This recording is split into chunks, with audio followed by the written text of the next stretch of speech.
Welcome back to the Network Effect. Like I mentioned before, my name is Fred Robinson. I'm here with my partner, Shantel Bacchus, and we have Wendell Harris. How we doing, Wendell? I'm fine. Thank you for having me. That's good. That's good. I'm glad you decided to participate in this. Well, it was an honor just to be invited. So yeah. Thank you so much. One of the reasons why I asked you, because just you coming in back and forth to the gallery here, I learned what you have been involved in our community here, and I thought that would be a perfect candidate for what we're doing with 501c3's. Well, thank you for entrusting me to have this discussion. So I've done a little research on you, and your resume is heavy, man. Very impressive. Very impressive. Yeah. So first of all, you're from Arkansas. I'm from Arkansas, last of the generation of sharecroppers' children, people who pick cotton and chop cotton and work for $3 a day. I come from that last generation of our people who were enslaved. Wow. I experienced that. So just yesterday. Wow, that's something else. Yeah, really. So when did you come to Milwaukee? I was 17 years old, graduated from high school on a Friday. On Saturday morning, me and as many of my classmates and others who graduated on Friday was on the Greyhound bus, standing up, getting to Memphis so we could get room to sit on the bus, getting out of Arkansas and other places. In our place, it was Arkansas.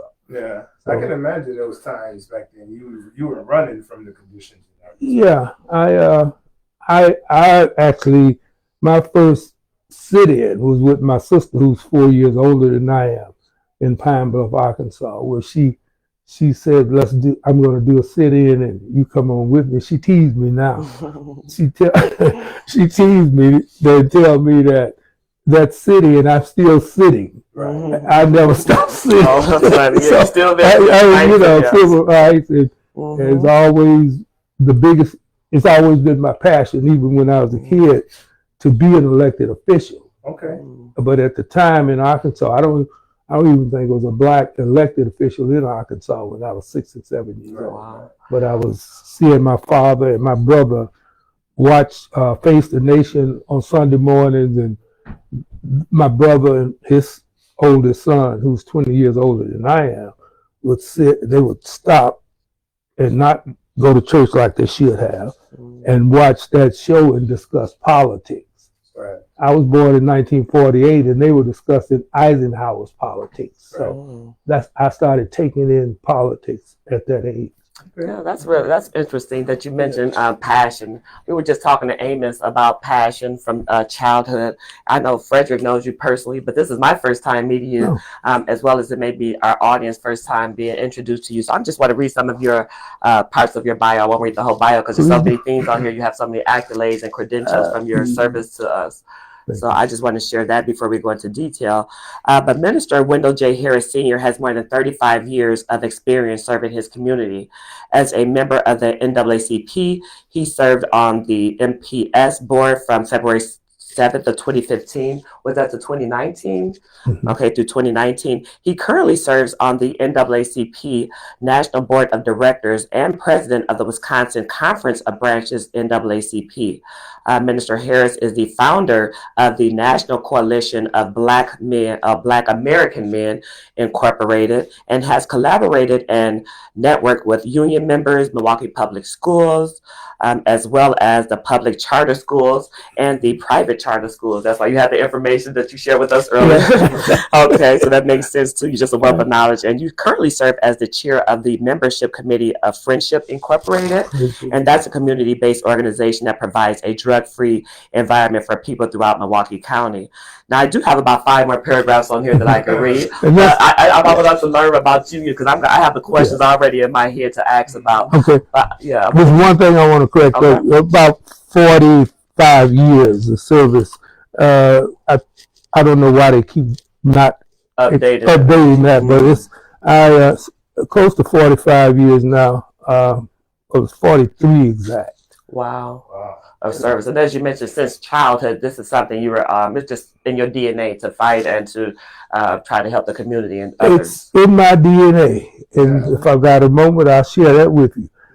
I started a journey. I wanted to know who my father's father was. So you was original Ancestry.com. My grandfather. And the only thing I ever heard growing up was that he was a tall black man who, the last time anybody saw him in Arkansas, he was passing through with a long coat on, his Bible in his hand, and that was it. We didn't see him. So I get into this DNA search, trying to find out. I'm going to find out where my father's father ended up. But in that search, I went to with the NAACP. I was in Cincinnati, Ohio, and Cincinnati is right across the river from Kentucky. The Mormons have the most concise DNA search library than anybody in the world. Oh, I didn't know that. Any country or anywhere. I go across the bridge that our people used to swim across that river, and if they got over to Cincinnati, they were free. No. I walked across the bridge over to the Mormons, and they did some DNA searching for me, and they gave me good information, but they didn't find my grandfather. On the document where they laid out my family tree from my father's side, on the back page, they hand wrote, "Your great-grandfather fought in the Civil War," and they wrote his name, a name I had never heard of. So I read that and I just put that away. And for the next 20 years, I didn't know that I had my great-grandfather's name and information right there with you. With me. And how I found out who he was, my MPS, at MPS when I was on the school board, there's a group of teachers who got together after school. One of the people that worked under my leadership, one of the staff people, they kind of heard about it. I mentioned it, and she said, "Director Harris, why don't you meet with these teachers and they do DNA, and I'm sure they'll be happy to help you." And then I'm thinking, no, I don't want to. I'm a school board director. I've got a lot of power over these people. I don't need to put them in jeopardy or put this position in jeopardy. But I went ahead and did it, and the teachers were working with me, and I was so slow on the computer that the lady that was leading it, one day, I'm slowing everybody down. So the lady that was leading this, she said, "Director Harris, you just let me just put something together for you. When you come back on Saturday, I'll have it laid out for you." Takes a village. Yeah, to help me get some caught up. I get back on Saturday. She says, after we speak, she said, "Director Harris, I know why you fight like you do." What? She said, "Yeah, I know you. I've heard of you, and I appreciate the work you do as a school board director." She said, here's your DNA tree and everything, tree. And she said, "Did you have any idea that your grandfather fought in the Civil War? Your great-grandfather?" I said, "Well, I got this piece of paper with it written on the back, but I didn't think it had to do with me. I thought it was, they used a note piece of paper to get me." And she said, "No, that was your great-grandfather. And you can't help but fight." It's in your DNA, literally. Oh, man, you know how I am. The whole world's in trouble because now I know, I got evidence. I can't stop fighting. So that's how I, after the third time it was verified, it was my sister, she's early 90s, who lives in Oklahoma. She know I had been searching and I've been trying to help her find her father. And so one day, a few years back, she called me before I actually accepted. She called me one day and I said, she just like we greet each other. She said, "Brother, are you still trying to find out who our great-grandfather was?" I said, "Yeah, sister, I got these two organizations that said that but I'm reluctant to go public with it because I'm a public official and folks know me. And if I come out here and it's not true, I would make a fool out of us. And she said, well, you stop worrying about that. Oh, wow. She moved to Oklahoma. Her neighbor is a DNA, one of those folks that do that for a living. Okay. And she did the same thing. Wow. So that's how and once I got that third confirmation. It's going on now. Ain't no stopping us now. So that's part of the history. How I got here. It's your interview. You ask the questions and I'll try to answer because I have a tendency to just keep talking. And I have a tendency to want to listen. It's very interesting what you're sharing too. Yeah. Go ahead, so just backing up. So now you mentioned Cincinnati. So your travels from Arkansas, was it directly to Milwaukee? Directly to Milwaukee. Okay. My brother and Christians and most, I would say pretty much a large portion of Black Christians and white in Milwaukee knew of my brother, Reverend Joe Todd, who built the campus on 5th and Modern Key there, Ephesian Missionary Baptist Church. Okay. That's my brother's. Okay. Well, that's in his granddaughter's husband is not a pastor. He passed away. Okay. Same family. So I came here. My brother's 11 years older than me. He embraced me. I was his first brother. And he embraced me when I was a little guy.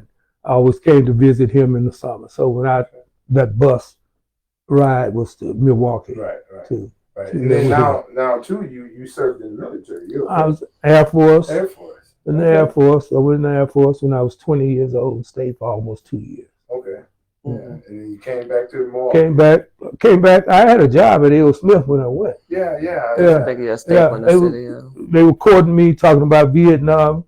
The Army was having a conversation with me, looking to make plans with my life, which was do what they did to the vast majority of Black males, was sent them out to Vietnam. You know, we went to Vietnam at a very high proportional to others. And I said, well, it's Air Force.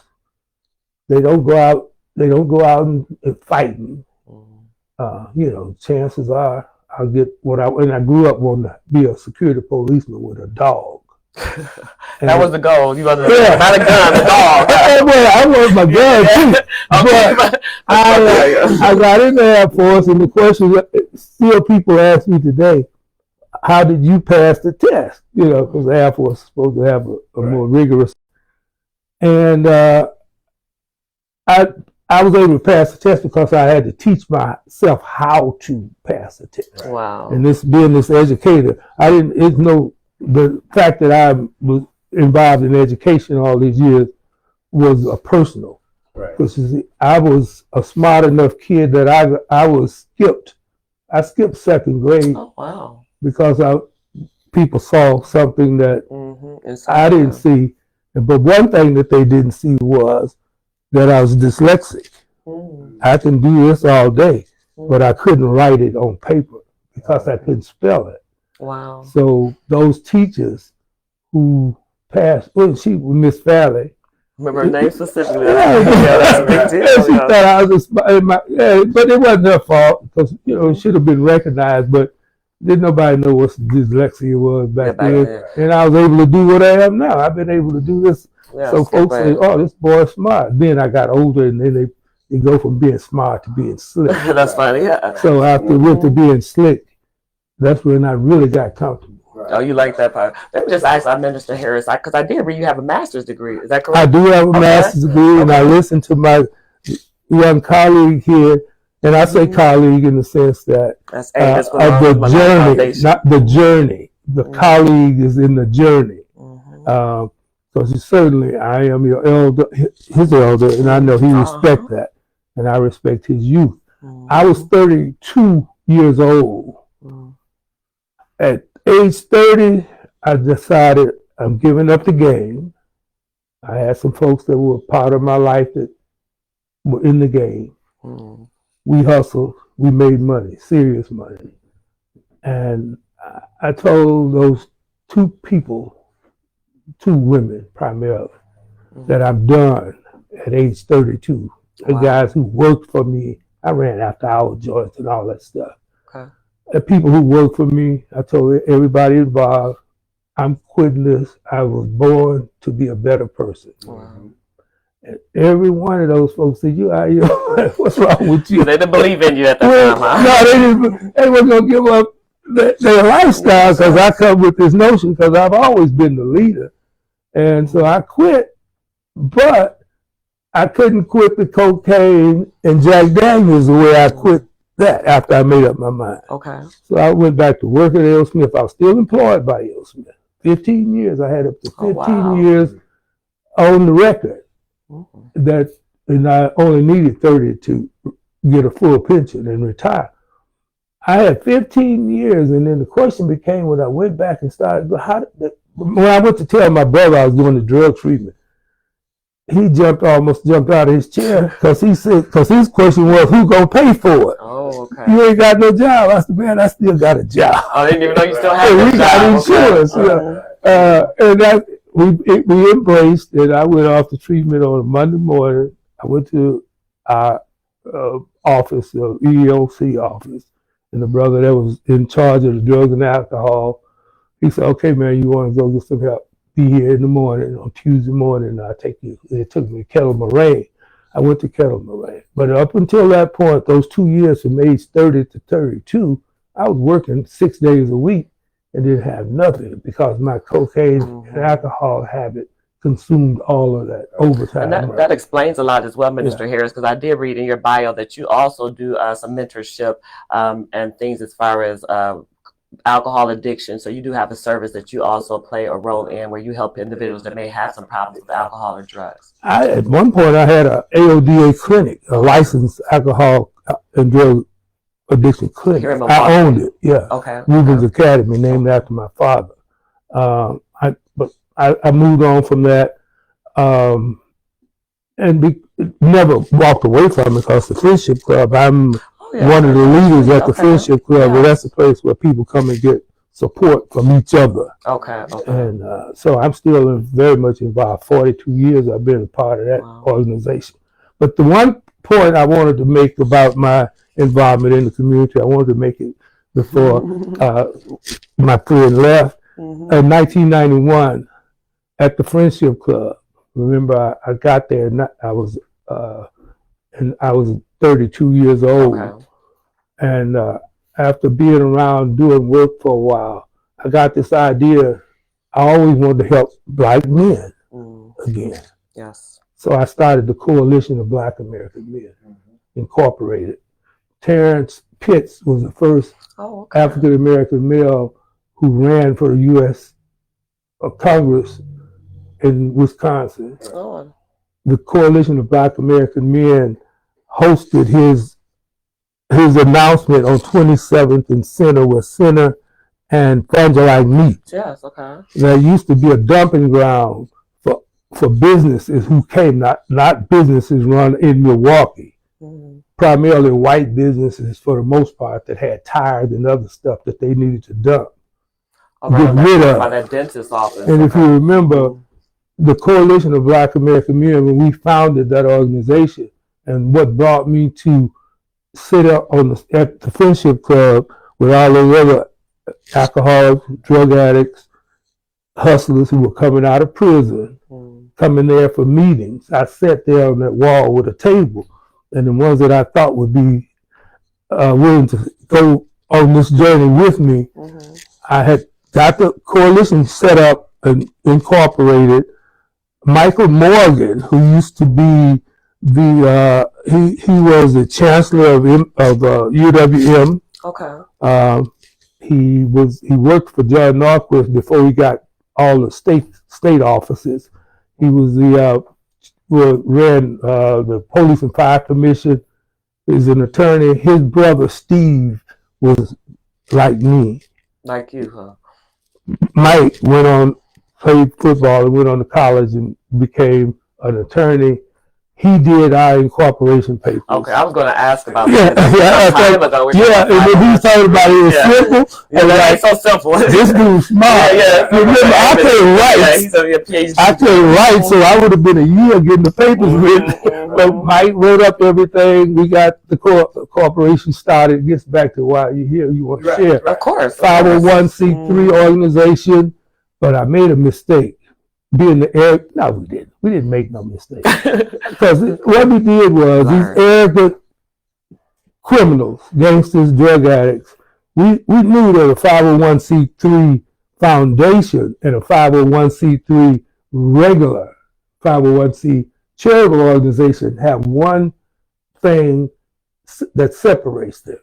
A 501c3 foundation, your money comes from other foundations. Okay, and others, foundations. You can give money, but I can't go out with that foundation and solicit the way I can with a regular 501c3. Okay, I didn't know that. And then years later, we were so arrogant, we turned down money. We were so silly.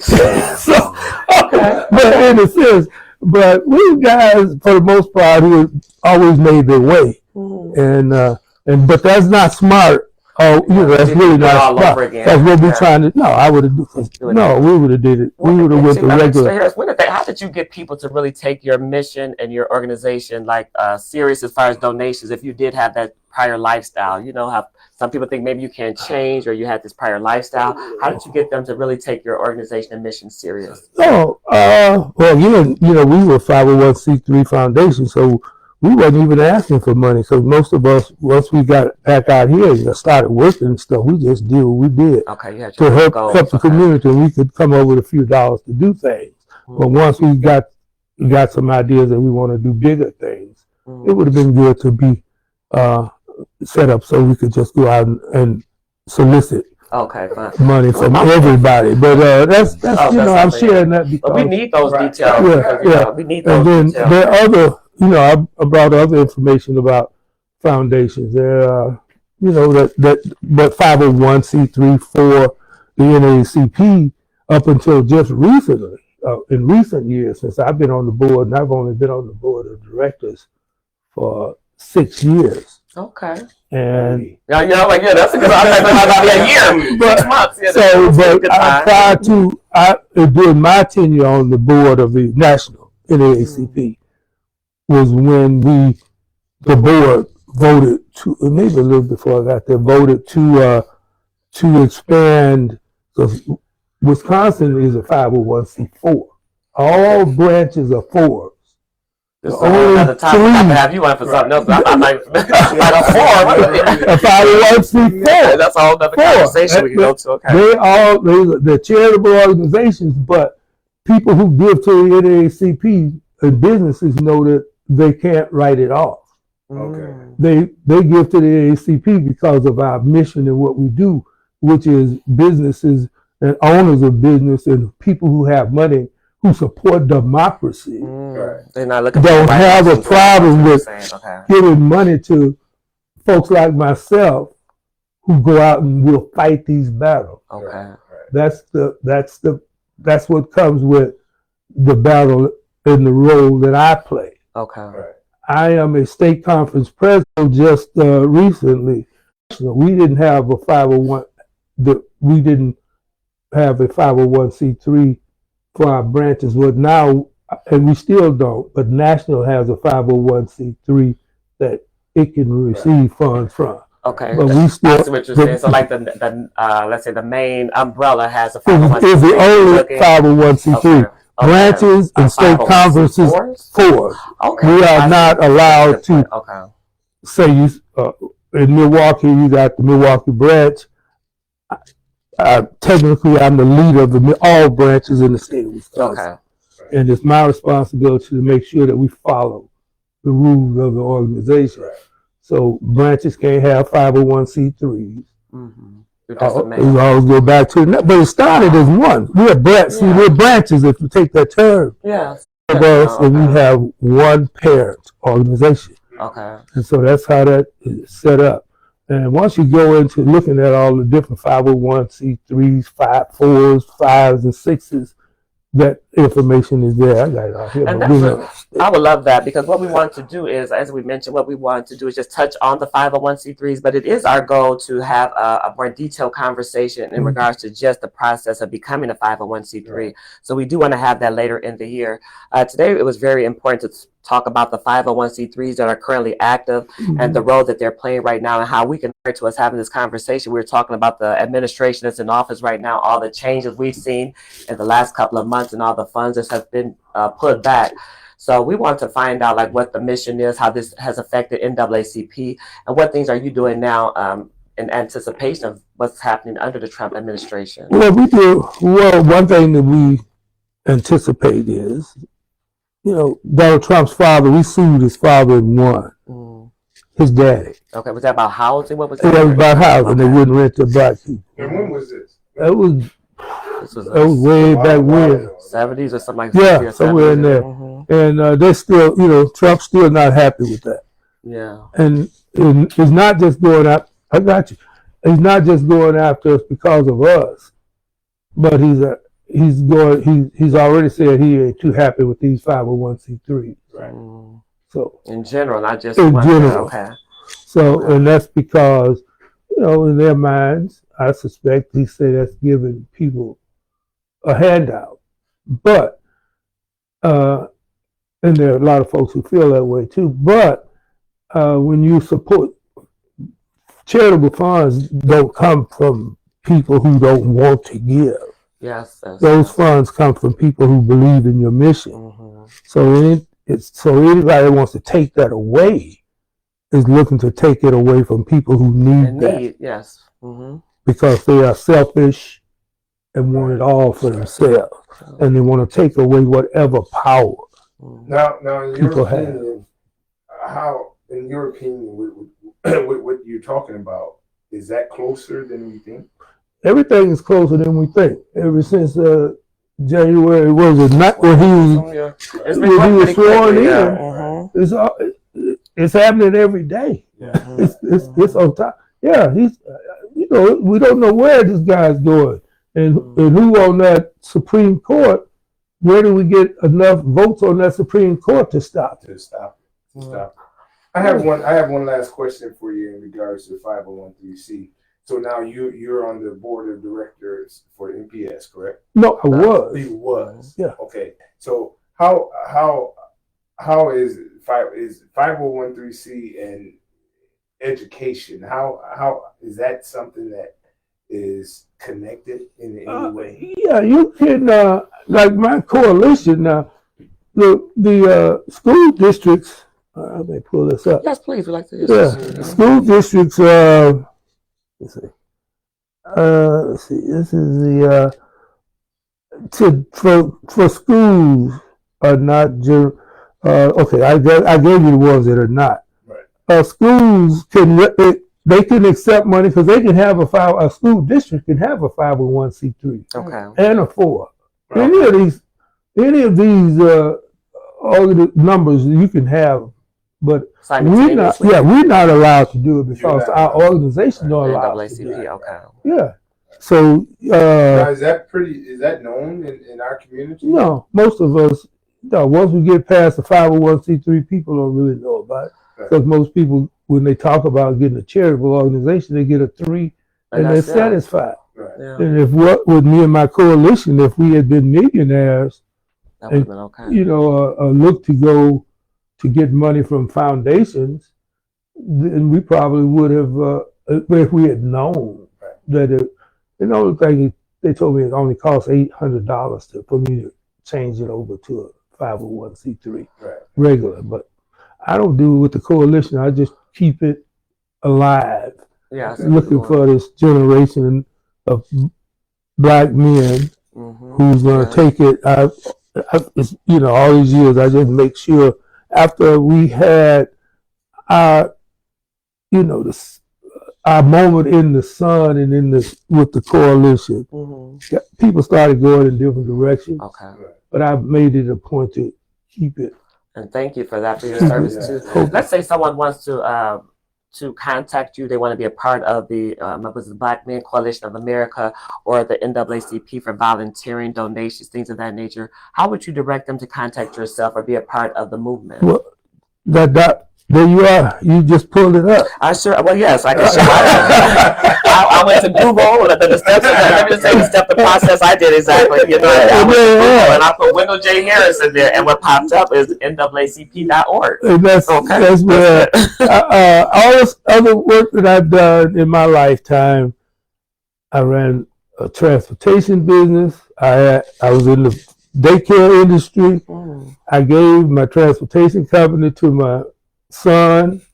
Ended up giving the daycare centers over to, because everything I've always done always leads back to civil rights.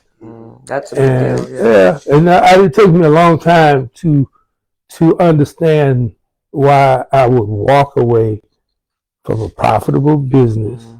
Just focus, fight come up, I want to go I'm going to fight. Now we know it's in your DNA. We have great grandfather, the civil rights. Okay.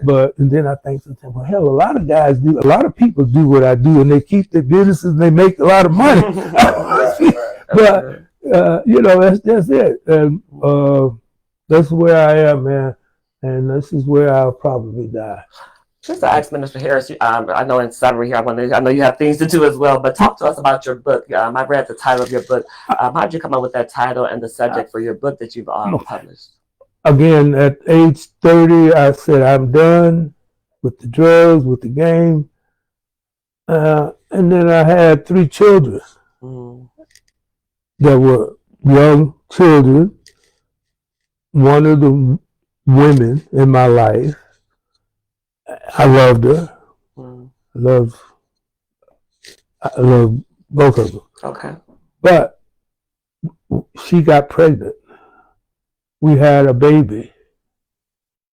And at 6 months, when the baby was 6 months old, we went our separate ways. And I went to Chicago with my sister to a funeral for one of her children's father. My baby was 6 months old. I drove my sister over there to that funeral. We get to the funeral, and this guy was the same kind of person that I had became. And when it came time for his kids to stand up, kids are standing up all over the church that didn't know each other. This is not all. But it seemed that way. They didn't know each other. And I granted, my baby is 6 months old. And with her mother, who is, I loved her. She knew who we are is who we are. If you read that book, who we were.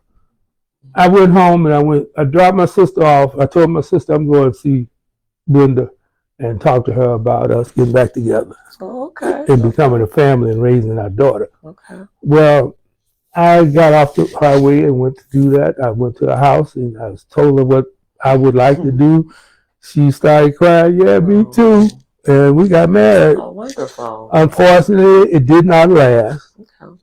But our daughter, is college educated in her own home business, and she's in tech.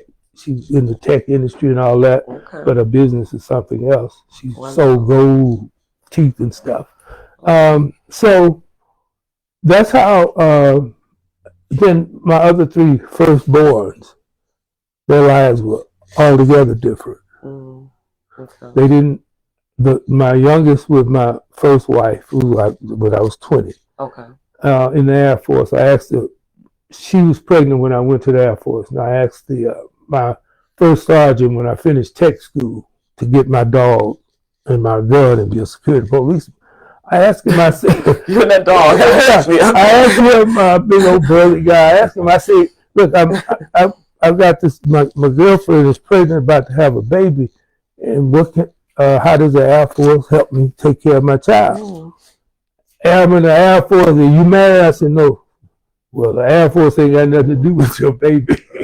Now, he was probably lying to me. I haven't looked to make sure. Because the answer he should have been giving me was, this is your child, young man, and the Air Force will support you.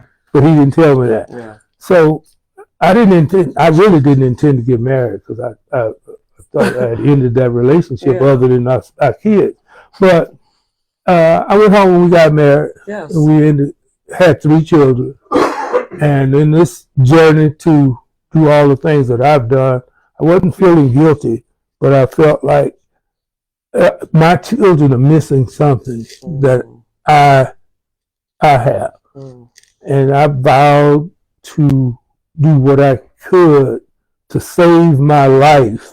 And I know it was all about trying to show them a different life than what I had lived up to that point. So I saved myself for the sake of my children by the grace of God. Thank you, Jesus, because that's a big deal. That was it. And yes, that's a message we can all take away as well, Minister Harris, too. As Amos just mentioned, we're all not a product, our past does not have to determine our future. And thank you so much for sharing that, because just listening to your journey today or your conversation, it seems as though you've had some adversaries, some things happen in your life and your background. But it did not determine your future. You had a lot of pivoting moments along the way to become a man of 45 years of service. So, I just want to say thank you so much for your service. It may not seem like a big deal, but because of you, because of us, we can do the things that we're doing. And that's why we're here with Mindful Mondays, just to share resources. I know I would like to have you come back and talk to us about the 501c3's and 504, 501c3's. Yeah, I would love that. I would love just to focus on that as well, because I think we're going to have to work more together, as we talked about earlier, with all of the administration changes too. But you're in the, and I like to come back. I love to come back and talk. But there are some people in your business that have a deeper understanding. I would love to share those people with us as well. Yes. I would love that. So, yes, I would love that. So that's that part.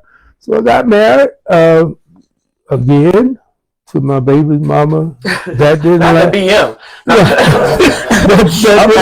ended up getting divorced, and but our daughter, I gained custody of her. Okay. At one point, I gained custody of a son. So I was a single father with 3 of my children. Okay. By 2 wives and a woman. Okay. So, that's different but too. that was along the way. But they were all good women now. We were just confused. Back on about relationship advice. Because he got some experience. We were confused. We were all confused people coming along this journey. What's the young man that was here before? Amos. Amos. He said it. He said it. What he knew was going to happen to him. Yes, 2 options. Yes. When I left off that bus, I didn't leave, looking to work hard in the factory that employed me. I learned how to hustle in Arkansas. Yes. When I went to the field and people picked cotton for $3 or for whatever they could get, $2 a hundred or $3 a hundred, or chop cotton for $3, the guy who took us to the fields, he became my mentor. Right. He not only took us to the field, but he sold candy and cookies and had a crap game. Right. Several strings of income. And I'm on this bus. He get your dollar, man, but I'm gonna get some of what you got. Yes, I want a question too. He became like my mentor. Yeah. And just in summary, I know you're on the ask Fred. How did you all meet? I know we could have a timeline here too, but how did you two get together and talk about your men's group? Is it did you all? No. He had something he needed framed. Okay, that's okay. And then he came back after that. Oh wow! So support. Yeah. And then we just became a colleague. Oh, I love that. Can I share? I got time to share one last thing. Yeah, please do. Fred, you didn't tell the whole story. I went to 3 times before I found out my great grandfather was a Civil War hero, and I say that I don't say that lightly. Only 10% of the black slaves in this country fought in the Civil War. 10%. That's a big deal. I'm one of that 10%. Because every time Donald Trump tried to hurt us, my great grandfather said, "Boy, you know what you got to do because you mine." So, but I'm gonna get to this. When I come to Fred, I went to the Black Civil War Veterans Memorial twice in Washington, D.C. And after I went the first time, and then I was go out to Washington, and I said, "You got to go to the memorial, man." Hell, I've been there. When I went back the third time, I went back there looking for my great grandfather's place on that memorial. I wouldn't have taken that picture nowhere but to my God. That was a picture you took of your grandfather's name. He put my grandfather. No, the African American memorials. I should have pulled that picture up. Yeah, he framed it. Oh, he put the words in there that spell out who this man is, that he's my great grandfather, and who my father was. Right. That's a big So deal. what you did, man, you embraced me. I embraced you. Yeah, that was, and that's one thing that was, along with the art sales here at the gallery, but the framing for me to be able to do something like that, and then he put it in his house, and it's in my house.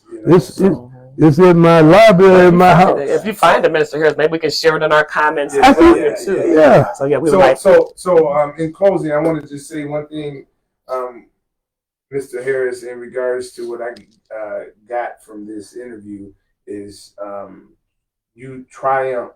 I would say the word triumph. You from your travels from Arkansas, from substance abuse, from baby mamas, relationships. I'm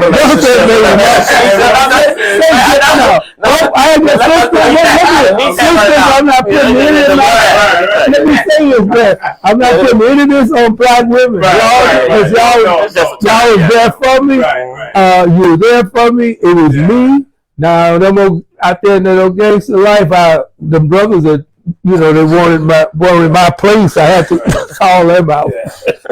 So we want to thank you again, Mr. Harris. I really appreciate it. All right, but let me show you this. Oh, we got it. This is that I was telling you about Protestant Nation. Oh, yeah. This is the what they call it, the blueprint for 2025, y'all.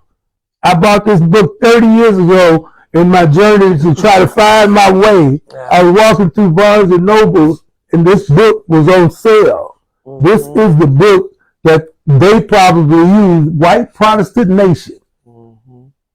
That now is 2025. Everything you read in 2025, I read it 30 years ago in this book, and I bought it on sale. This is nothing new. Yeah. So, in your next show, Fred, please. Come over to us too, Fred. We can also put that picture there if anyone is interested. I'm going to send you out the copy that he did. Please do. I would love to have if y'all got a time out, I can keep you. But this is my journey. There's a lot more. Yes, community, you all have been really, you've embraced me. When they tried to stop me from fighting for our people, I wrote my biography because nobody else. No, I was threatened. If you don't shut your mouth, we're going to tell the world who you are. Wow. And my response was, well, then we'll just get a copy of my book. Because I'm telling my story. No, it's not. It wasn't pretty. And what's the name of your book once again, Mr. It's Save Myself from Myself by the Grace of God for the sake of my children.